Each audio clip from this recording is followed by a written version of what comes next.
எல்லாருக்கும் வணக்கம். இன்னைக்கு பொருளாதாரத்துல ஒரு முக்கியமான டாபிக் ஃபிஸ்கல் பாலிசி, நிதி கொள்கை அப்படின்ட்டு சொல்லுவாங்க. இதுக்கு முன்னாடி ஒரு டாபிக் பார்த்தோம். அதுக்கு பேர் என்ன? Monetary policy. அது யாருடையது? ஆர்பிஐ உடையதுன்னு பார்த்தோம். இது வந்து கவர்மெண்ட் உடையது. அப்போ ரெண்டு பேருடைய கொள்கை என்ன அப்படின்னா, பொருளாதாரத்தை நிலையா வச்சுக்கணும், பொருளாதாரத்தை ஸ்டேபிளா வச்சுக்கணும்னு தான் ரெண்டு பேருடைய நோக்கம். ஓகேவா? ஸோ இனிமேல் வரக்கூடிய டாபிக்ஸ் எல்லாமே டிஎன்பிஎஸ்சில இருந்து அதிகமாக கேட்கக்கூடிய ஒரு ஃபேவரட் ஏரியாக்குள்ள நம்ம போக போகிறோம். சரியா? ஸோ மானிட்டரி பாலிசிலேருந்து எடுத்துக்கோங்க. அதுலேருந்து கேள்விகள் வந்து அதிகமாக கேட்கப்படுது. இப்போ ரீசெண்டாக சேஞ்ச் பண்ணாங்க இல்லையா சிலபஸ் வைஸு, யூனிட் 9 எக்கனாமிக்ஸை கம்பைன் பண்ணிட்டாங்க. அப்போது அதுலேருந்து அதிகமான கேள்விகள் கேட்கப்படுது. அப்போது இந்த வாட்டி நீங்கள் பொருளாதாரத்தை ஸ்கிப் பண்ண முடியாது. அப்போ என்ன பண்ணணும்னா, நீங்கள் பொருளாதாரத்துக்கு முக்கியத்துவம் கொடுங்க. எப்படி நீங்கள் ஹிஸ்ட்ரிக்கு பாலிட்டிக்கு முக்கியத்துவம் கொடுக்குறீங்க, அதுக்கு போல் முக்கியத்துவம் பொருளாதாரத்துக்கும் கொடுங்க. ஸோ ரொம்ப இன்ட்ரெஸ்டிங்காக நான் கொண்டு போவேன். கான்செப்டை புரிஞ்சுக்கிட்டீங்க அப்படின்னா கொஸ்டின்ஸை ஈஸியாக கிராக் பண்ணாங்க. சரியா?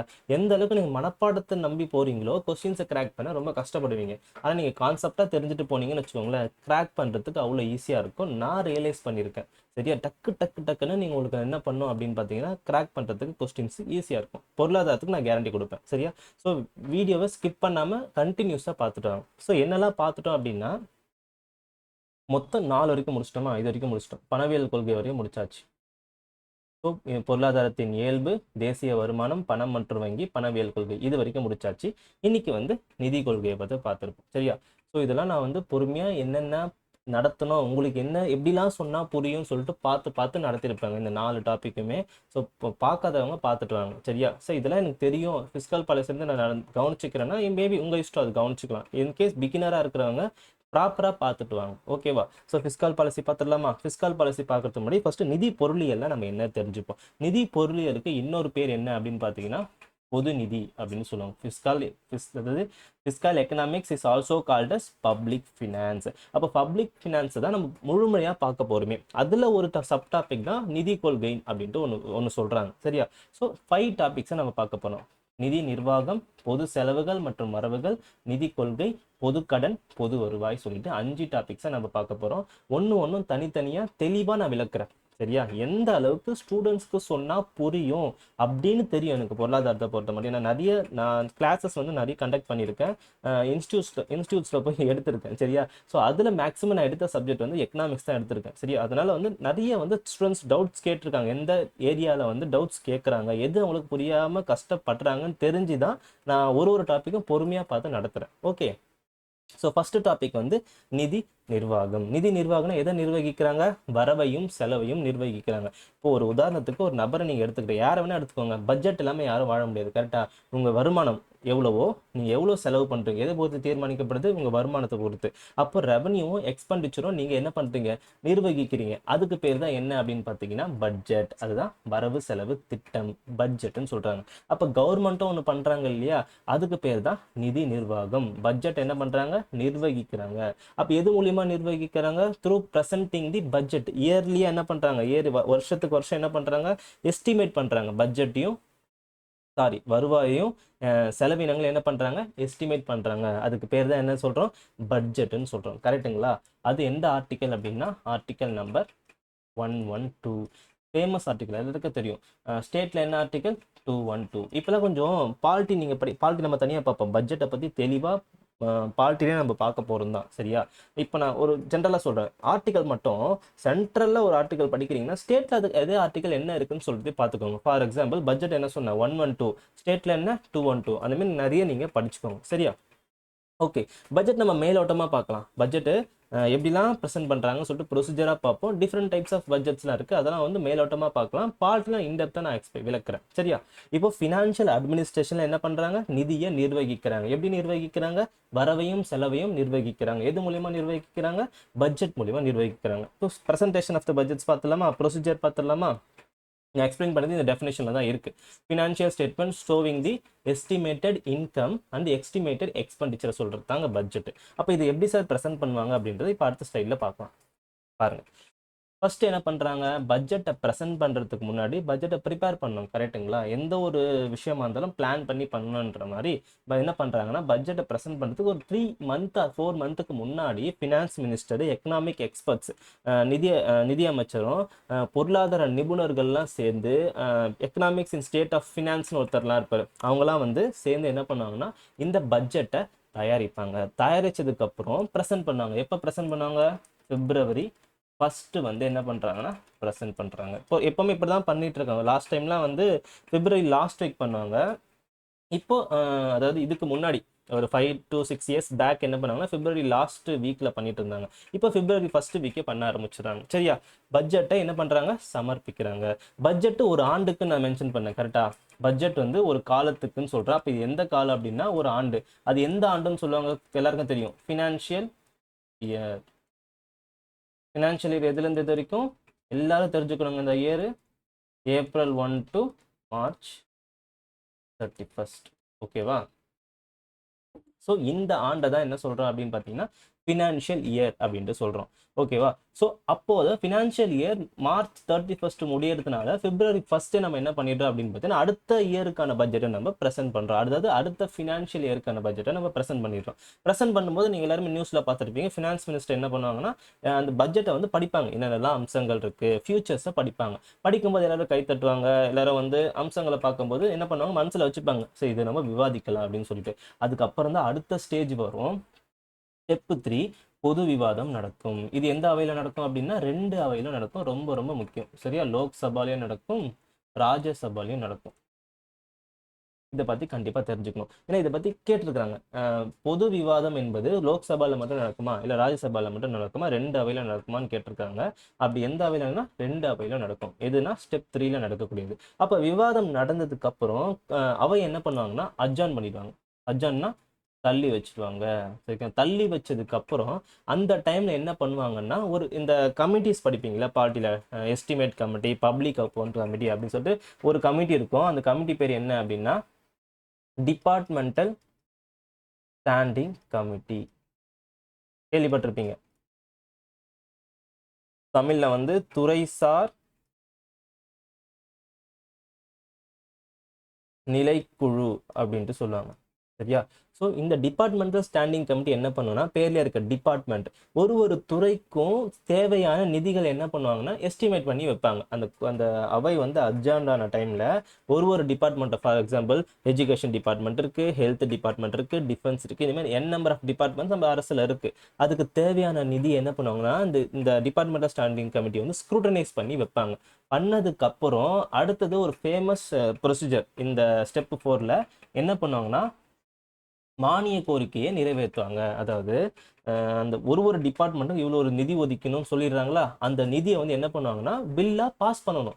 பாஸ் பண்றதுக்கு முன்னாடி ஃபர்ஸ்ட் என்ன பண்ணுவாங்கன்னா அதை ஓட் பண்ணுவாங்க. அதாவது டிஸ்கஸ் பண்ணி ஓட் பண்ணுவாங்க. அதுக்கு 2 விதமா சொல்லுவாங்க. கேள்விப்பட்டிருக்கீங்களா? எக்ஸ்பெண்டிச்சர் சார்ஜ்டு, எக்ஸ்பெண்டிச்சர் மேட் அப்படின்ட்டு சொல்லுவாங்க. தமிழ்ல வந்து இதுக்கு வந்து சார்ஜ்டுனா சுமத்தப்பட்டன்னு சொல்லுவாங்க. சுமத்தப்பட்ட செலவுகள், செய்யப்பட்ட செலவுகள். எக்ஸ்பெண்டிச்சர் மேடுனா செய்யப்பட்ட செலவுகள், எக்ஸ்பெண்டிச்சர் சார்ஜ்னா சுமத்தப்பட்ட செலவுகள். 2 விதமா நடக்கும். எக்ஸ்பெண்டிச்சர் சார்ஜ் அப்படின்னா ஜஸ்ட் டிஸ்கஸ் மட்டும் தான் பண்ணுவாங்க. எக்ஸ்பெண்டிச்சர் மேட் அப்படின்னா டிஸ்கஸும் பண்ணுவாங்க பிளஸ் ஓட்டும் பண்ணுவாங்க. இது ரெண்டுமே டிஃபரன்ஸ் தெரிஞ்சு வச்சுக்கோங்க. அந்த டிமாண்ட் ஃபார் கிராண்ட்ஸ்ல என்ன நடக்குது, ஒரு துறைக்கும் தேவையான செலவுகளை தீர்மானிச்சு என்ன பண்றாங்க, டிஸ்கஸ் பண்ணி ஓட் பண்றாங்க. ஆனா ஒரு சில செலவுகள் மட்டும் என்ன பண்ணுவாங்க, டிஸ்கஸ் மட்டும் பண்ணி வச்சுப்பாங்க. ஆனா ஒரு சில செலவுகள் வந்து என்ன பண்ணுவாங்க, டிஸ்கஸ் பண்ணி அது தேவையோ தேவையில்லையான்னு சொல்லிட்டு ஓட் பண்ணுவாங்க. இப்போ உதாரணத்துக்கு பிரசிடென்ட்டுக்கு, சிஏஜிக்கு, அதாவது காம்ப்ட்ரோலர் ஆடிட்டர் ஜெனரல் கேள்விப்பட்டிருக்கீங்க, அவங்களுக்குலாம் சேலரி நம்ம கொடுக்கணும். கவர்மெண்ட் சர்வெண்ட்டுக்குலாம் சேலரி கொடுக்கணும். சேலரி நம்ம டிஸ்கஸ் பண்ணிட்டு இருக்கோம், அதாவது ஓட் பண்ணிட்டு இருக்க நம்ம தேவை கிடையாது. ஜஸ்ட் டிஸ்கஸ் பண்ணிட்டு என்ன பண்ணுவாங்கன்னா அதை ஓகே பண்ணிடுவாங்க. டிஸ்கஷன் மட்டும் இருந்தாலே போதும். அதுக்கு பேர் தான் எக்ஸ்பெண்டிச்சர் சார்ஜ். எக்ஸ்பெண்டிச்சர் மேடுன்றது வந்து இப்போ தீர்மானங்கள், அதாவது ஒரு டிபார்ட்மெண்ட்டுக்கு ஒரு சில செலவுகள் சொல்லிட்டு டிஸ்கஸ் பண்றாங்க இல்லையா, டிஸ்கஸ் பண்ணிட்டு அதை ஓட் பண்ணுவாங்க. இது எல்லாத்தையும் சேர்த்து தான் என்ன பண்ணுவாங்க, ஒரு பில்லா பாஸ் பண்ணுவாங்க. அதுக்கு பேர் தான் அதாவது ஒரு டிபார்ட்மெண்ட்டுக்கு ஒதுக்கப்பட்ட நிதியெல்லாம் சேர்த்து வச்சு ஓட் பண்ணதுக்கு அப்புறம் அது என்ன பண்ணுவாங்க, பில்லா பாஸ் பண்ணுவாங்க. பில்லா பாஸ் பண்ணதுக்கு அப்புறம் தான் நம்ம என்ன பண்ண முடியும், செலவே பண்ண முடியும். நல்ல ஒரு இந்த வார்த்தை நல்லா வச்சுக்கோங்க. ஒரு கவர்மெண்ட் செலவு பண்ணுது அப்படின்னா பில் எதுவுமே பாஸ் பண்ணாம செலவு பண்ண முடியாது. அதுதான் வந்து ஆர்டிகல் 114ல சொல்லப்படுது. ஓகேவா? ஒதுக்கீடு மசோதா. ஸோ ஒரு எக்ஸ்பெண்டிச்சர் பண்ணது கவர்மெண்ட் அப்படின்னா அது எந்த பில் மூலியமா பண்ணுதுன்னா ஆர்டிகல் 114. இதுக்கு முன்னாடி ஒரு ஆர்டிகல் 265லாம் இருக்கும். அதை பத்தி நான் பாலிட்டியில் பேசுறேன், டீட்டெயில்டாக பேசுறேன். சரி, ஜஸ்ட் இப்போ தெரிஞ்சுக்கோங்க. ஒரு பில்லு, அதாவது ஒரு செலவு பண்ணது கவர்மெண்ட்னா ஒரு பில்லு பாஸ் பண்ணாம செலவு பண்ண முடியாது. அந்த ஆர்டிகல் பேர் தான் ஆர்டிகல் 114. இது மட்டும் ஞாபகம் வச்சுக்கோங்க. சரியா?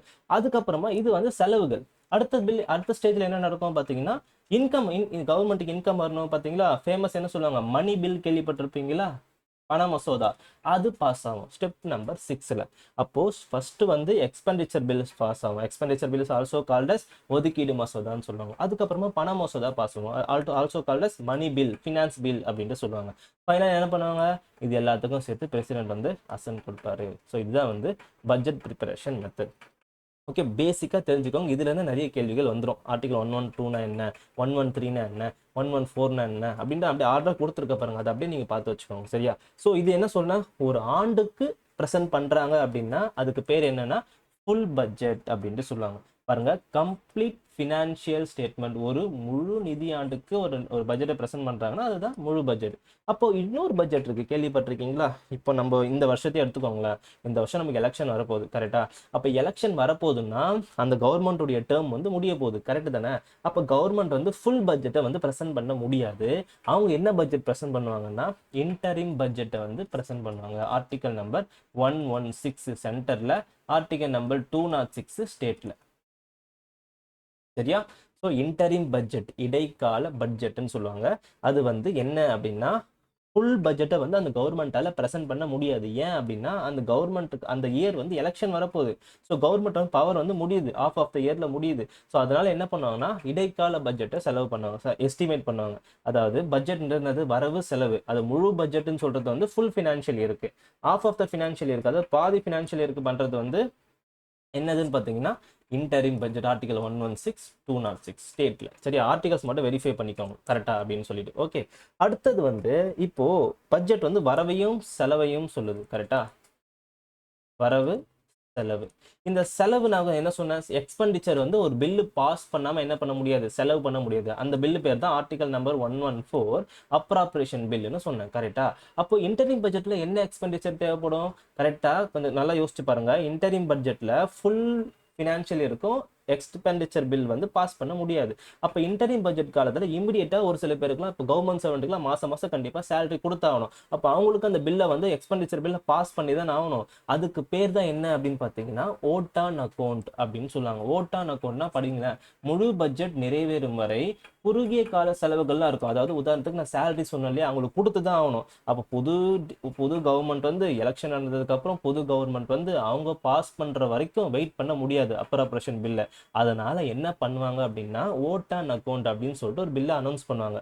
இமீடியட்டா எக்ஸ்பெண்டிச்சர் தேவைப்படும். அந்த எக்ஸ்பெண்டிச்சரை பாஸ் பண்றதுக்காக யூஸ் பண்றது தான் இந்த ஓட் ஆன் அக்கௌண்ட். இதுக்கு என்ன ஆர்டிகல் அப்படின்னா ஆர்டிகல் நம்பர் 116. இதுக்கு என்ன ஆர்டிக்கலோ அதுவே தான் இருக்கும். சரியா? ஸோ பாருங்க, இது படிக்கும்போது குறுகிய கால செலவுகளை சமாளிக்க பணத்தை, இந்த லைன் ரொம்ப ரொம்ப முக்கியம், பணத்தை எடுக்க அனுமதி வழங்குவது தான் இந்த ஓட் ஆன் அக்கௌண்ட். அப்போ இது எப்போ சார் பாஸ் பண்ணாங்க அப்படின்னா இன்டரிம் பட்ஜெட் எப்பெல்லாம் பாஸ் பண்றாங்களோ இந்த ஓட் ஆன் அக்கௌண்ட்டையும் பாஸ் பண்ணாங்க. நிறைய இருக்கு. டிஃபென்ஸுக்கு ஒரு சிலது தேவையான ஒரு எக்ஸ்பெண்டிச்சர்லாம் இருக்கும். அதுக்கெல்லாம் என்ன இது அப்படின்னு பார்த்தீங்கன்னா இந்த ஓட் ஆன் அக்கௌண்ட்டை பாஸ் பண்ணிப்பாங்க. சரியா? ஸோ பட்ஜெட் ஒரு ஐடியா கிடைச்சதா, பட்ஜெட் எப்படிலாம் பாஸ் பண்றாங்க சொல்லிட்டு. இது எது கீழே வருது, ஃபினான்ஷியல் அட்மினிஸ்ட்ரேஷன் கீழே வருது. சரியா? பாலிட்டி நம்ம டீட்டெயில்டாக பார்ப்பாங்க, ஒன்றும் விவரமாக பார்ப்போம் என்னென்னலாம் பண்ணுறாங்க அப்படின்னு சொல்லிட்டு. இப்போதைக்கு ஒரு ஐடியா கிடச்சிட்டு இருக்கோம் உங்களுக்கு. இப்போ அடுத்த டாபிக் என்ன, ஃபினான்ஷியல் அட்மினிஸ்ட்ரேஷன் முடிச்சாச்சு. இப்போ ஒன்று பொது செலவுகள் மற்றும் வரவுகளை பற்றி பார்க்க போகிறோம். இப்போ பட்ஜெட்டை பற்றி தெரிஞ்சிருச்சு. இப்போ ஒரு கான்செப்ட், ஒரு நியூ கான்செப்ட்டுக்கு வரப்போகிறோம், பொது செலவுகள் மற்றும் வரவுகள். நல்லா இந்த ஃப்ளோ சார்ட்டை பாருங்க. ரெண்டு விதமா பிரிக்கிறாங்க, வரவுகள்னு பிரிக்கிறாங்க, செலவுகள் சொல்லிட்டு பிரிப்பாங்க. அதாவது வரவுகள்னா ரெவென்யூ. ரெவென்யூவை ரெண்டா பிரிக்கிறாங்க. ரெவென்யூனா வருவாய், ரெவென்யூ ரெசிப்ட், ரெவென்யூ அதாவது கேபிட்டல் ரெசிப்ட், மூலதனம்னா கேபிட்டல். ஓகே, செலவுகள்னா எக்ஸ்பெண்டிச்சர். அப்போ ரெவென்யூ எக்ஸ்பெண்டிச்சர், கேபிட்டல் எக்ஸ்பெண்டிச்சர் சொல்லிட்டு பிரிக்கிறாங்க. இந்த இந்த ஃப்ளோ சார்ட்டை நல்லா மைண்டில் வச்சுக்கோங்கப்பா. அப்படியே இங்கிலீஷில் பார்த்துடலாம் பாருங்க. ரெண்டு விதமாக பிரிக்கிறாங்க, ரெசிப்ட் எக்ஸ்பெண்டிச்சர். ஓகேவா? அப்போ பட்ஜெட்ரி ரெசிப்ட் ரெண்டாக பிரிக்கிறாங்க. ஓகேவா? Revenue receipt, capital receipt. Budgetary expenditure ரெண்டு விதமாக பிரிப்பாங்க, ரெவன்யூ எக்ஸ்பெண்டிச்சர், கேபிட்டல் எக்ஸ்பெண்டிச்சர். புரியுதுங்களா? அதே தான் பார்த்தோம். ரெசிப்ட்டுங்க, ரெசிப்ட் என்ன பிரிக்காங்க, கேபிட்டல், ரெவன்யூ. ரெசிப்ட் ரெண்டு விதமாக பிரிக்கிறாங்க. அதே போல் budget expenditure, revenue expenditure, capital expenditure. உங்களுக்கு புரியுற மாரி நல்லா சொல்கிறேன் பாருங்க. கேபிட்டல் ஒன்று இருக்கு, தமிழ்லேயே வச்சுக்கோங்கம்மா. கேபிட்டல்னா என்னது? மூலதனம். மூலதனம் தான் பார்த்தோம், மூலதனம். அப்படியா? சரி, ஓகே. இப்போ ரெவன்யூ. ரெவன்யூ அப்படின்னா வருவாய். ரெண்டு டேர்ம் பார்த்துவாங்க, கேபிட்டல், ரெவன்யூ. அப்போ இன்னொன்று பார்த்தோம், ஒன்று எக்ஸ்பெண்டிச்சர் இருக்கும், நல்லா கவனிச்சுக்கோங்க, ரொம்ப இன்ட்ரெஸ்டாக இருக்கும் இது. ஓகே. அப்புறம் receipt. Receipt is also called as வரக்கூடிய ரெவன்யூ அப்படிதான் சொல்ல, ரெசிப்ட்னு வச்சுக்கிறேன். செலவுகள் அப்படின்ட்டு, இது செலவுகள் சொல்லுவாங்க, இது வரவுகள் அப்படின்ட்டு சொல்லுவாங்க. ஓகேவா? அதாவது கவர்மெண்ட் பண்ணக்கூடிய செலவு, கவர்மெண்ட்டுக்கு வரக்கூடிய வரவு. அது ரெண்டு விதமா பிரிக்காங்க, கேபிட்டலா பிரிக்கிறாங்க, ரெவன்யூவா பிரிக்கிறாங்க. இப்போ கேபிட்டல் அப்படின்னா டக்குன்னு ஒரு வார்த்தை உங்களுக்கு ஞாபகம். என்ன வார்த்தை அப்படின்னா எய்தர். எய்தர்னா தமிழ்ல இரண்டில் ஒன்று. ஓகேவா? இரண்டில் ஒன்று. ரெவன்யூ அப்படின்னா உங்களுக்கு என்ன ஞாபகம் வரணும் அப்படின்னா நெய்தர். தமிழ்ல இரண்டும் இல்லை. நல்லா கவனிச்சுக்கோங்க, இரண்டும் இல்லை. சரியா? கேபிட்டல்னா என்ன ஞாபகம் வரணும்? எய்தர். உங்களுக்கு குழப்பங்க இந்த டாபிக், உங்களுக்கு எப்படி புரியும் அப்படின்ற மாதிரி பொறுமையாக நடத்தலாம் பாருங்க. கேபிட்டல் அப்படின்னா எய்தர்னு வரும், ரெவன்யூ அப்படின்னா நெய்தர் வரணும். இப்போ எக்ஸ்பெண்டிச்சர் அப்படின்னா டக்குன்னு என்ன ஞாபகம் வரணும் அப்படின்னா உங்களுக்கு இன்க்ரீஸ் இன் அசட். அசட்னா என்ன? தமிழ்ல இங்க எழுதுறேன், சொத்து. R decrease in liability. இதெல்லாம் நான் நடத்திருப்பேன். லையபிலிட்டினா என்ன, அசட்னா என்ன. லையபிலிட்டினா என்ன தமிழ்ல? பொறுப்பு. அப்போ கேபிட்டல்னா எய்தர் ஞாபகம் வரணும், எக்ஸ்பெண்டிச்சர் அப்படின்னா என்ன ஞாபகம் வரணும்? இந்த ஸ்டேட்மெண்ட் ஞாபகம் வரணும், increase in asset or decrease in liability. இது முடிச்சிட்டனா? ரெண்டாவது, இப்போ வரவுனா என்ன ஞாபகம் வரணும்னா decrease in asset or increase in liability. புரிஞ்சுதா? கேபிட்டல்னா என்ன ஞாபகம் வரணும்? எய்தர்னு ஞாபகம் வரணும். எக்ஸ்பெண்டிச்சர்னா என்ன ஞாபகம் வரணும்? Increase in asset or decrease in liability. அப்போ கேபிட்டல் எக்ஸ்பெண்டிச்சர்னா என்ன சொல்லுவீங்க? எய்தர் சொத்தை அதிகரிக்கும் அல்லது பொறுப்புகளை குறைக்கும். கரெக்டா? அப்படியே தமிழ்ல சொல்றேன் பாரு, இரண்டில் ஒன்று நடக்கும். எது நடக்கும்? ஒன்று அசட்டை இன்க்ரீஸ் பண்ணும், இல்லைன்னா லையபிலிட்டியை குறைக்கும். எது? Capital expenditure. ஓகேவா? அதே பாருங்க, ரெவன்யூ எக்ஸ்பெண்டிச்சர்னா என்ன பாருங்க. ரெவன்யூனா என்ன? நெய்தர். எக்ஸ்பெண்டிச்சர்னா என்ன? இந்த ஸ்டேட்மெண்ட். அப்போ neither increase the asset or decrease the liability. புரிஞ்சிருச்சா? இப்போ அதே வாங்க, ரெவன்யூ. இப்போ கேபிட்டல், இப்போ ரெசிப்ட், எக்ஸ்பெண்டிச்சர் முடிச்சிட்டேன். இப்போ ரெசிப்ட் வாங்க, வரவுக்கு. கேபிட்டல் ரெசிப்ட் அப்படின்னா கேபிட்டல்னா எய்தர், ரெசிப்ட்னா decrease in asset or increase in liability. அதே போல ரெவன்யூ ரெசிப்ட் அப்படின்னா neither decrease in asset or increase in liability.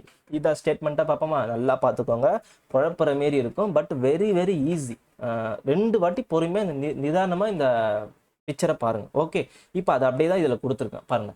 Capital expenditure. கேபிட்டல்னா எய்தர், எக்ஸ்பெண்டிச்சர்னா increase asset or reduce liability. அப்படியே தமிழ்ல பாருங்க, சொத்துக்களை அதிகரிக்கவோ அல்லது பொறுப்புகளை குறையவோ செய்வதுதான் மூலதன செலவாகும். அதாவது அப்படியே பிராக்டிக்கலா சொல்ல போறேன். கவர்மெண்ட் பண்ணக்கூடிய செலவுகள்ல ஒண்ணு என்ன நடக்கும்? சொத்துக்களை அதிகரிக்கும் அல்லது பொறுப்புகளை குறைக்கும்.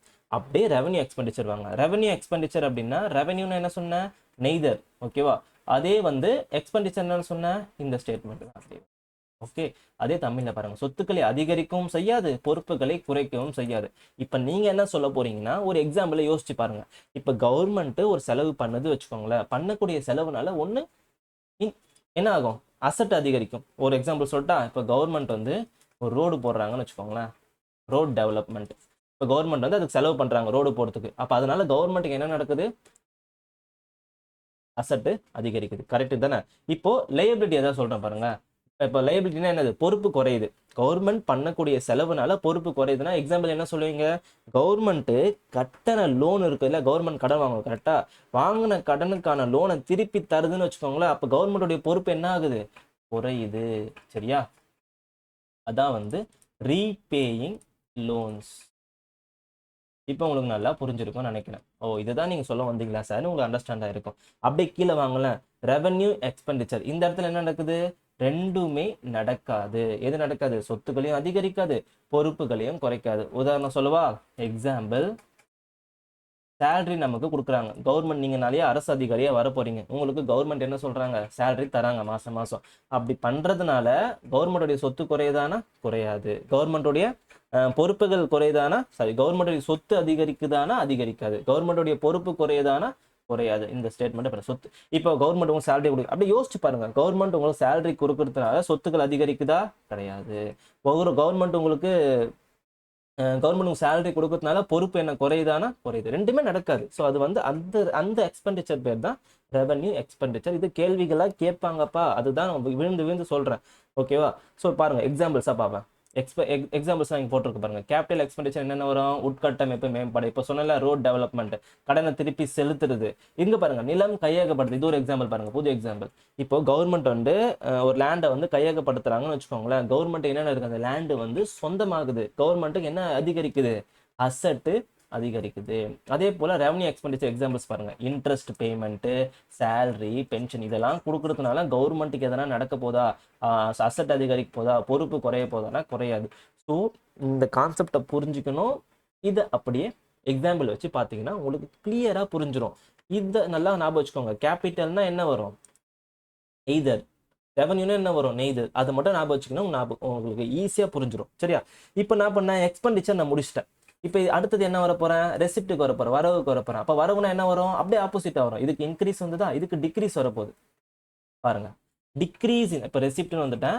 ரெசிப்ட் அப்படின்னா degrees in asset, increase in liability. சொத்துக்களை குறைக்கவோ அல்லது பொறுப்புகளை அதிகரிக்கவோ செய்யும். ஏன்னா இது ரெண்டுமே செய்யும். அதுதான் இங்க வார்த்தை பாருங்க, நெய்தர். ஏன் நெய்தரு? கேபிட்டல். மூலதனம் அப்படின்னா மூலதன வரவு தான் தமிழ்ல. மூலதன வரவு என்றால் ஒன்று சொத்துக்களை குறைக்கவோ அல்லது பொறுப்புகளை அதிகரிக்கவோ செய்யும். அதுதான் வந்து கேபிட்டல் ரிசீவ். அப்ப எக்ஸாம்பிள் யோசிச்சு பாருங்க. கவர்மெண்ட்டுக்கு வரக்கூடிய வரவுனால என்ன நடக்க போகுது? சொத்துக்கள் வந்து குறைய போகுது. அப்படி இல்லைன்னா பொறுப்புகள் வந்து அதிகரிக்க போகுது. அப்போ எக்ஸாம்பிள் என்ன சொல்லலாம்? இப்போ டிஸ்இன்வெஸ்ட்மெண்ட்னு ஒன்று கேள்விப்பட்டிருப்பீங்க. டிஸ்இன்வெஸ்ட்மெண்ட்னா என்னன்னு தெரியுமா? கவர்மெண்ட் வந்து தன்னுடைய பங்குகளை விற்கிறதுக்கு பேர் தான் டிஸ்இன்வெஸ்ட்மெண்ட். ஏர் இந்தியா வித்திருப்பாங்க இல்லையா இந்தியா, அது என்னது? அது one of the example of the disinvestment. Air இந்தியாவை விற்கிறதுனால கவர்மெண்ட்டுக்கு காசு வருது. கரெக்டா? வரவு தான், கவர்மெண்ட்டுக்கு வரவு வருது. வரவு வர்றதுனால கவர்மெண்ட்டுக்கு என்ன போயிடுது? அந்த ஏர் இந்தியா நிறுவனம் மற்றவங்களுக்கு போயிடுது. அப்போ என்ன குறையுது? அசட்டு குறையுது. அப்போ ஒன்று என்ன நடக்கும்? அசட்டு குறையும். இன்னொன்று என்ன நடக்கும்? பொறுப்புகள் அதிகரிக்கும். பொறுப்புகள் அதிகரிக்கிறதுனா என்ன? கவர்மெண்ட்டுக்கு வரக்கூடிய வரவுனால பொறுப்பு எப்படி சார் அதிகரிக்கும்? வரவு தானே சார் வருது, அது எப்படி சார் பொறுப்பு அதிகரிக்கும்னு இதில் சொல்லுவீங்கன்னு கேட்டிங்கன்னா, கவர்மெண்ட் லோன் வாங்குவாங்க கரெக்டா? பாரோ பண்ணுவாங்க. கவர்மெண்ட் வந்து கடன் வாங்கும் பொழுது கடன் வந்து கவர்மெண்ட்டுக்கு வருது, கசானால காசு வந்து சேருது. ஆனால் அந்த கடனை திருப்பி தரணும் இல்லையா? அது என்னது? இது பொறுப்பு தானே. அதனால தான் பொறுப்பு அதிகரிக்குது. சூப்பராக இந்த மாதிரி தெளிவாக நீங்கள் எந்த இதுலையும் நீங்கள் பார்க்க முடியாது. எந்த புக்கில் படித்தாலும் புரியாது. அதனால தான் பொறுமையாக பாருங்கள், ஈஸியாக புரிஞ்சிடும் உங்களுக்கு. அடுத்தது வாங்க, ரெவன்யூ ரெசிப்ட். ரெவன்யூனா என்ன? நெய்தர். இரண்டில் ஏதேனும் ஒன்றும் நடக்கவே நடக்காது. சரியா? ரெசிப்ட்னா என்ன? டிக்ரீஸ் இன் அசட்டு, இன்க்ரீஸ் இன், அது ரெண்டுமே நடக்காது. டிக்ரீஸ் இன் அசட்டும் நடக்காது, இன்க்ரீஸ் இன் லையபிலிட்டியும் நடக்காது. அதுதான் வந்து ரெவன்யூ ரெசிப்ட். இதுக்கு என்ன சொல்லுவீங்க? கொஞ்சம் நல்லா யோசிச்சு பாருங்க பார்ப்போம். கவர்மெண்ட்டுக்கு வரக்கூடிய வரவுனால அசட்டும் அதிகரிக்காது, பொறுப்புகளும் என்ன நடக்குது? அது அசட்டும் குறையாது, பொறுப்புகளும் அதிகரிக்காது. நீங்க என்ன எப்படி உங்களுக்கு ஈஸியா புரிஞ்சுக்கணும் அப்படின்னா, அந்த ஒரு எக்ஸாம்பிள் வச்சுக்கணும். எக்ஸாம்பிள் வச்சு சொல்லி பார்க்கணும். இப்போ உதாரணத்துக்கு ரெவன்யூ ரெசிப்ட் ஒரு எக்ஸாம்பிள் சொல்றேன். கவர்மெண்ட்டுக்கு நீங்க டாக்ஸ் பே பண்றீங்க கரெக்டா? டாக்ஸ் நீங்க பே பண்ணும்போது கவர்மெண்ட்டுடைய சொத்து வந்து என்னது? குறையுதா? கிளிக் பண்ணி பாருங்க. கவர்மெண்ட் சொத்து குறையுதானா? குறையறது இல்லை. பொறுப்புகள் அதிகரிக்கிறதால அதிகரித்து கிடையாது. அப்போ கவர்மெண்ட்டுக்கு ஒரு டாக்ஸ் நீங்க பே பண்றீங்கன்னா அதுக்கு எக்ஸாம்பிள் என்ன, டாக்ஸ்ன்றதுக்கு எக்ஸாம்பிள் ரெவன்யூ ரெசிப்ட். அதனால கவர்மெண்ட்டுக்கு அசட்டும் குறையாது, பொறுப்புகளும் அதிகரிக்காது. எக்ஸாம்பிள் பார்த்துடலாமா? பாருங்க. கேபிட்டல் ரெசிப்ட் என்ன சொன்ன, டிஸ்இன்வெஸ்ட்மெண்ட் பண்றதுனால கவர்மெண்ட்டுக்கு அசட் அதிகரிக்குது. கரெக்டா? அசட் அதிகரிக்குது. இப்போ லோன் வாங்குறாங்களா கவர்மெண்ட், லோன் வாங்குறதுனால கவர்மெண்ட்டுக்கு என்ன நடக்குது, சொத்துக்கள் பொறுப்புகள் வந்து அதிகரிக்குது. அடுத்தது வந்து பிஎஃப். பிஎஃப் என்னது, கவர்மெண்ட் வந்து என்ன பண்றாங்க, நீங்க வந்து பிஎஃப்ன்றது கவர்மெண்ட் சர்வெண்டா நீங்க வரீங்க அப்படின்னா உங்க பிஎஃப் பிடிக்கிறாங்க. கவர்மெண்ட் என்ன பண்ணணும், அதை திருப்பி நாளைக்கு உங்களுக்கு தரணும். அதுதான் வந்து வருதா பாருங்க, பொறுப்புகளை அதிகரிக்குது. PF is the example of the capital receipt, மூலதன வரவு. அப்படிதான் கேட்பாங்க. ப்ராவிடென்ட் ஃபண்டு கீழ்கண்ட நாளின்குள் எதனில் வரும் அப்படின்னு கேட்பாங்க. ரெவன்யூ ரெசிப்டா, கேபிட்டல் ரெசிப்டா, ரெவன்யூ எக்ஸ்பெண்டிச்சரா, கேபிட்டல் எக்ஸ்பெண்டிச்சரா அப்படின்ட்டு கேட்பாங்க. பாத்தீங்களா? இப்போ இது புரிஞ்சிருச்சா? இப்போ ரெவன்யூ ரெசிப்ட் எக்ஸாம்பிள் பாருங்க. டாக்ஸ், ஃபீஸ், ஃபைன்ஸ் இதெல்லாம் கவர்மெண்ட்டுக்கு நீங்க கட்டுறீங்க. கட்டுறதுனால எதனா நடக்குதா, சொத்துக்கள் அதிகரிக்க போதா, இல்லை பொறுப்புகள் அதிகரிக்க போதா? கண்டிப்பா எதுவுமே நடக்காது. So neither. ஓகேவா? உங்களுக்கு ஈஸியா இப்போ புரிந்து இருக்கும். So budgetary receipt, budgetary expenditure, வரவு அப்படின்னு ஞாபகம் வச்சுக்கோங்க. சரியா? எக்ஸ்பெண்டிச்சர் ரெண்டு விதமா பிரிக்கிறாங்க, கேபிட்டல் எக்ஸ்பெண்டிச்சர், ரெவன்யூ எக்ஸ்பெண்டிச்சர். ரெசிப்டை ரெண்டு விதமா பிரிக்கிறாங்க, கேபிட்டல் ரெசிப்ட், ரெவன்யூ ரெசிப்ட். தமிழ்ல கொடுத்துருக்கேன், பார்த்துட்டோம். சரியா? ஸோ புரிஞ்சிருக்கும்னு நினைக்கிறேன். ஃபினான்ஷியல் அட்மினிஸ்ட்ரேஷன் என்னன்னு பார்த்துட்டோம். இப்போ எக்ஸ்பெண்டிச்சர் ரெசிப்ட்ஸ்னா நம்ம என்னன்னு பார்த்துட்டோம். உங்களுக்கு புரிஞ்சிச்சு, டவுட்ஸ் இருந்தால் கேளுங்க. ஸோ நிதி நிர்வாகத்தை பற்றி பார்த்தாச்சு, பொது செலவுகள் மற்றும் வரவுகளை பற்றி பார்த்தாச்சு. சரியா? இப்போ ஒரு கேள்வி நான் உங்களுக்கு கேட்குறேன். இப்போ கவர்மெண்ட் செலவும் பண்ணுறாங்க, கவர்மெண்ட்டுக்கு வரவும் வருது. ஒருவேளை செலவு அதிகரித்து வரவு குறைஞ்சிச்சுன்னா அதுக்கு என்ன பேர் சொல்லுவோம் தெரியுமா? செலவு அதிகரிச்சது, வரவு குறைஞ்சிருச்சு, அதுக்கு என்ன பேர் சொல்லுவோம்? பற்றாக்குறை, டெபிசிட். இங்கிலீஷ்ல டெபிசிட் சொல்லுவோம். இந்த கான்செப்டை இப்போ நம்ம பார்க்க போறோம். அதுக்கப்புறம் தான் நிதி கொள்கையை பத்தி நம்ம பார்க்க போறோம். இப்போ வரவுகளும் செலவுகளும் நமக்கு சேம் கிடையாது. கண்டிப்பா கவர்மெண்ட் எப்போதுமே செலவு அதிகமா பண்ணுவாங்க வரவை விட. அப்போ அது என்ன மீனிங் சொல்லலாம், டெபிசிட் அப்படின்னு சொல்லலாம். அதுதான் வந்து இப்போ நம்ம பார்க்க போறோம். பட்ஜெட் டெபிசிட், வரவு அதிகரித்து செலவு அதிகரித்து வரவு குறைந்தால் என்ன ஏற்படும், பட்ஜெட் டெபிசிட் நடக்கும். அது வகைகளை நம்ம பார்க்க போறோம். இந்த இப்ப நான் சொன்னதுதான், budgetary receipt are lesser then the budget expenditure. வரவு செலவு திட்ட பற்றாக்குறை என்பது வரவு செலவு திட்டத்தில் உள்ள வருவாய் செலவை விட குறைவாக இருப்பதாகும். இப்ப நான் சொன்னதுதான். ஸ்டேட்மெண்ட்டை எக்ஸ்பிளைன் பண்றது என்னோட டைம், எனக்கு அதையும் எக்ஸ்பிளைன் பண்ணிட்டு ஸ்டேட்மெண்ட்டை நான் சொல்லிட்டு இருந்தேன்னா டைம் அதிகமாக வீடியோ லென்த் அதிகமாக போயிடும். நான் நடத்தி முடிச்சதுக்கு அப்புறம் நீங்க வீடியோ பார்க்கும்போது ஸ்டேட்மெண்ட்டை படிச்சு பார்த்துக்கோங்க. சரியா? இப்போ இதனுடைய டைப்ஸ் பார்க்கலாம். Revenue deficit, budgetary deficit, fiscal deficit, primary முதன்மை டெபிசிட், முதன்மை பற்றாக்குறை. ஓகே, இது ரொம்ப ரொம்ப இம்பார்ட்டன்ட். நிறைய வாட்டி இதை கேட்டிருக்கிறாங்க. இதை நான் சொல்றேன் அப்படின்னா, இதை நீங்க தெளிவா இந்த டாபிக் மட்டும் நீங்க எடுத்து படிச்சீங்கன்னா புரியாது. இப்போ நான் ரெவன்யூ எக்ஸ்பெண்டிச்சர், ரெவன்யூ ரெசிப்ட்லாம் நடத்தினேன் பார்த்தீங்களா, அது புரிஞ்சாதான் இது புரியும். ஸோ ஒரு ப்ராப்பரா ஒரு டாப்பிக்கை நடத்தும் போது அடுத்த டாபிக் படிக்கிறதுக்கு அதுவே ஒரு இன்டெலிஜென்ஸ் தான். புரியுதுங்களா? ஸோ ஒரு டாபிக் படிச்சுட்டு இரலவெண்ட்டாக இருக்க டாபிக் போய் படிச்சீங்கன்னா உங்களுக்கு புரியாது. ஒரு டாபிக் படிக்கும்போது அடுத்த டாபிக் படிக்கிறது வந்து ஒரு நல்ல அவேர்னஸ். ஸோ அதெல்லாம் நல்லா தெரிஞ்சு வச்சுக்கோங்க. அந்த மாதிரி தான் நான் கொண்டு வந்திருக்கேன். ஸோ ஃபர்ஸ்ட் ரெவன்யூ டெபிசிட்னா என்னன்னு தெரிஞ்சுக்கோங்க. இதுக்கு முன்னாடி நம்ம பார்த்ததை ஞாபகம் வச்சுக்கோங்க. ரெவன்யூ எக்ஸ்பெண்டிச்சர், ரெவன்யூ ரெசிப்ட்லாம் பார்த்தோம் இல்லையா, அந்த கான்செப்ட் தான். அப்போ ரெவன்யூ டெபிசிட்னா ஃபர்ஸ்ட் என்ன, எக்ஸ்பெண்டிச்சர் அதிகமாக இருக்கும், ரெசிப்ட் என்னவா இருக்கும், குறைவா இருக்கும். கரெக்டா? அப்போ revenue expenditure minus revenue receipt தான் என்னது, இந்த ரெவன்யூ டெபிசிட். ஓகேவா? பாருங்க, total revenue expenditure, total revenue receipt. வருவாய் பற்றாக்குறை என்பது மொத்த வருவாய் செலவினம். வருவாய் ரெவன்யூ எக்ஸ்பெண்டிச்சர் என்ன சொன்ன, ரெவன்யூனா நெய்தர், செலவினம் எக்ஸ்பெண்டிச்சர்னா இன்க்ரீசிங் அசட். எக்ஸாம்பிள் என்ன சொன்னேன், கவர்மெண்ட் வந்து நமக்கு சேலரி தராங்க, அதெல்லாம் சொன்னோம் இல்லையா, அதுதான் வந்து revenue expenditure minus revenue receipt. இது ரெண்டுத்திலும் டிஃபரன்ஸ் தான் என்னது, வருவாய் பற்றாக்குறை. கண்டிப்பா எக்ஸாம்பிள் ஃபார்முலா கூட கேட்கறதுக்கான ஃபார்முலாவே கிடையாது. இது தெளிவா புரிஞ்சிக்கக்கூடிய ஒரு விஷயம். இதை தெரிஞ்சுக்கிட்டாலே டெபிசிட்னா என்னன்னு தெரிஞ்சாலே போதும், அதை நீங்க ஃபார்முலா கண்டுபிடிச்சிடலாம். சரியா? அடுத்தது வரவு செலவு பற்றாக்குறை, பட்ஜெட் டெபிசிட். இது வந்து என்ன சொல்லுது, டோட்டல் எக்ஸ்பெண்டிச்சர், டோட்டல் ரெசிப்ட்னு சொல்லுது. மொத்த செலவு மற்றும் மொத்த வரவு, இது ரெண்டுத்தையும் மைனஸ் பண்ணி கிடைக்கிறது தான் பட்ஜெட் டெபிசிட் அப்படின்னு சொல்றது. இது கொஞ்சம் கிளீனா கவனிங்க, அப்பதான் புரியும். பாருங்க, டோட்டல் எக்ஸ்பெண்டிச்சர்னா என்னது, எக்ஸ்பெண்டிச்சர் என்னென்ன இருக்கு, capital plus revenue, capital plus revenue expenditure. ரைட்டா?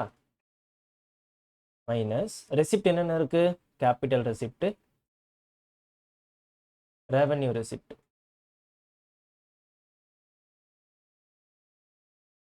இதுதான் வந்து என்னது, பட்ஜெட்ரி டெபிசிட்.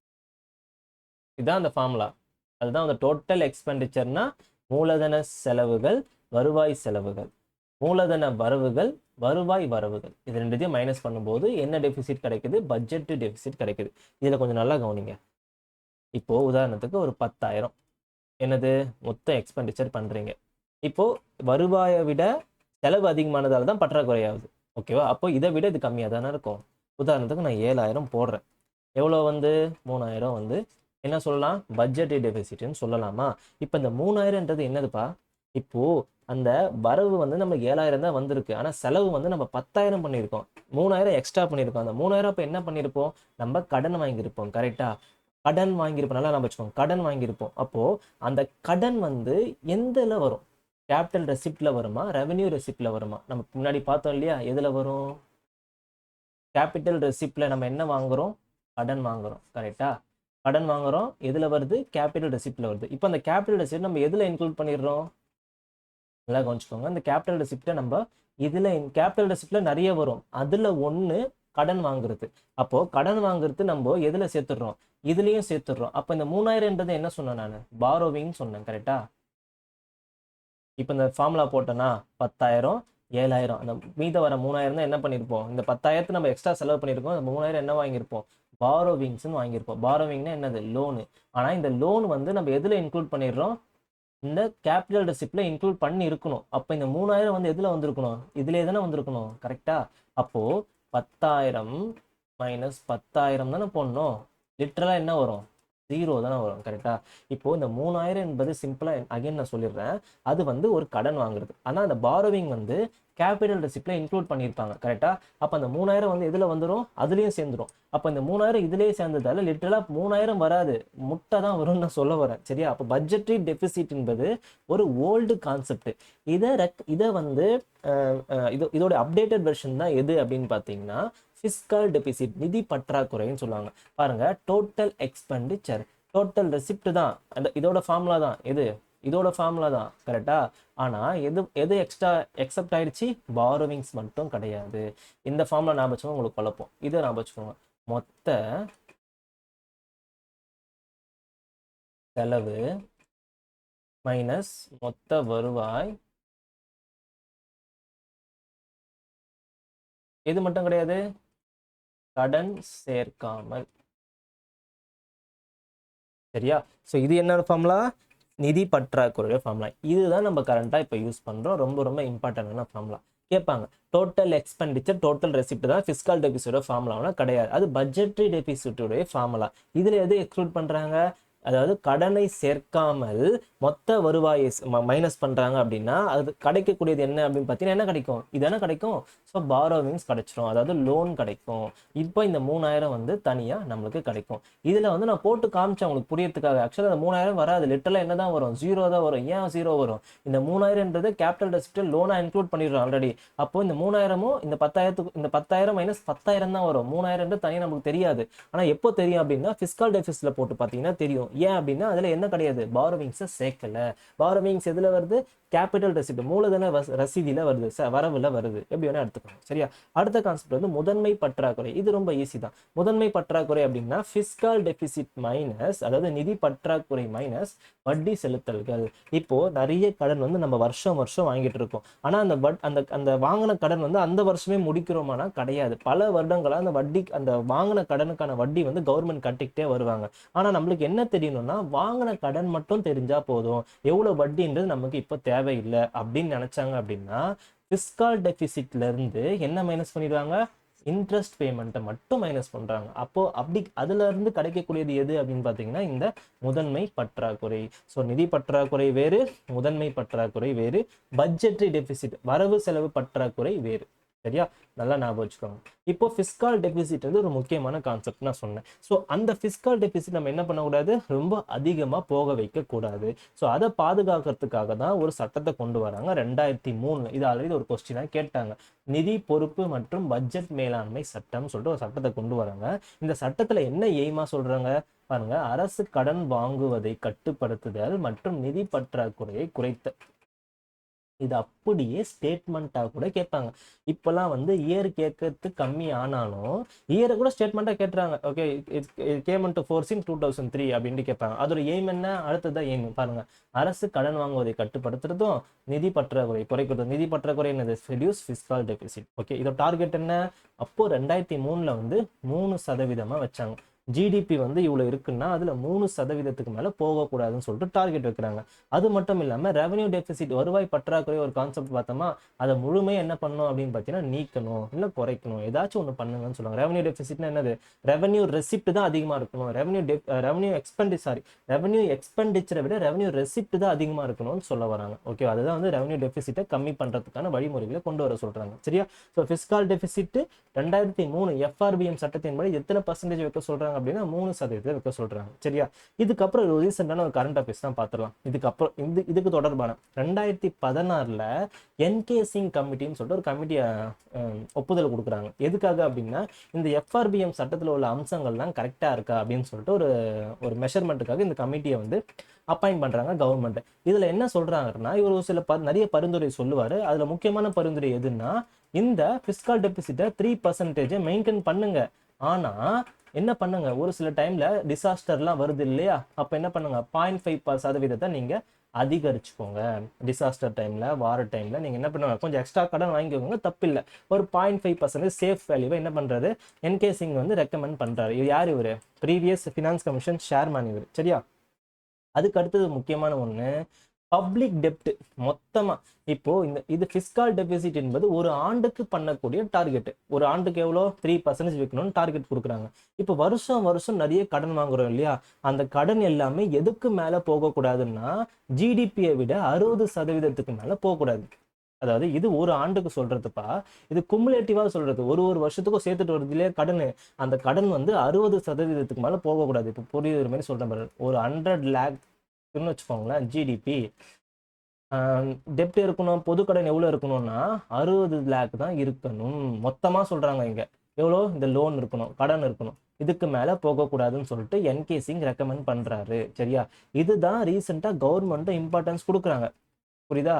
கவர்மெண்டோடைய டார்கெட் என்ன, கவர்மெண்டோடைய மொத்த கடன் வந்து ஜிடிபியை விட 60% மேல போகக்கூடாது. ஆனா வருஷம் வருஷம் வைக்கிற டார்கெட் வந்து மாறிக்கிட்டே இருக்கும். இப்போ வந்து 3% ரெக்கமெண்ட் பண்றாரா, இப்போ இதுக்கு முன்னாடியே 3% தான் ரெக்கமெண்ட் பண்ணியிருப்பாங்க. என்கேசிக்கும் 3% தான் சொல்றாரு. ஆனா ரீசெண்டான பட்ஜெட்ல மாத்திக்கிட்டே வராங்க. இப்போ எவ்வளவு டார்கெட் பண்ணியிருக்காங்க, 4.3% கேட்பாங்க. சரியா?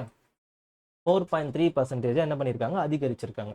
இப்போ ஆனா எவ்வளவுதான் நீங்க கடன் வாங்க வருஷம் வருஷம், ஆனா எதுக்கு மேல போகக்கூடாது, இந்த 60% மேல போகக்கூடாது. இது கேட்கறதுக்கான இந்த மாதிரி சின்ன சின்ன டேட்டாஸ், இதெல்லாம் வந்து புரிஞ்சா மட்டும்தான் டேட்டாலாம் ஞாபகம் வச்சுக்க முடியும். ஜஸ்ட் போய் மனப்பாடம் அடிச்சிட முடியாது. கரெக்டா? ஸோ அந்த மாதிரி இதெல்லாம் ஞாபகம் வச்சுக்கோங்க. எஃப்ஆர்பிஎம் ஆக்டை ஞாபகம் வச்சுக்கோங்க. சரியா? ஸோ டெபிசிட் உங்களுக்கு புரிஞ்சிருக்கும்னு நினைக்கிறேன். ஏதாவது டவுட்ஸ் இருந்தால் கமெண்ட் பண்ணுங்க. ஸோ இந்த டேட்டாஸ்லாம் மட்டும் ஞாபகம் வச்சுக்கோங்க எஃப்ஆர்பிஎம் ஆக்டை பற்றி. ஓகே, ஸோ நெக்ஸ்ட் பார்ட்ல வந்து நம்ம ஃபிஸ்கல் பாலிசியை பார்த்துருவோம். சரியா? ஸோ இது பார்த்தாச்சு. இது கூட ப்ளஸ் என்ன பார்த்தோம், டெபிசிட்டை பற்றி பார்த்தோம். கரெக்டாக? பற்றாக்குறையை பற்றி பார்த்தோம். இது 3 பற்றி பார்த்தாச்சு. கிளியராக உங்களுக்கு எக்ஸ்பிளைன் பண்ணியிருக்கேன். புரிஞ்சிடும், மேக்ஸிமம் புரிஞ்சிடும். இதை தாண்டி உங்களுக்கு வெளியே போய் படிக்கணும்னு அவசியம் கிடையாது. இது மட்டும் படிங்க போதும். இதை வச்சு ஈஸியாக நீங்கள் கொஸ்டின் கிராக் பண்ணுவீங்க. ஐ அஷ்யூர் யூ, நான் கேரண்டி கொடுக்குறேன் உங்களுக்கு. சரியா? ஸோ நெக்ஸ்ட் வீடியோவில் இந்த 3 டாப்பிக்கை பற்றி பார்த்துறோம். ஓகே, தேங்க்யூ, பாய்.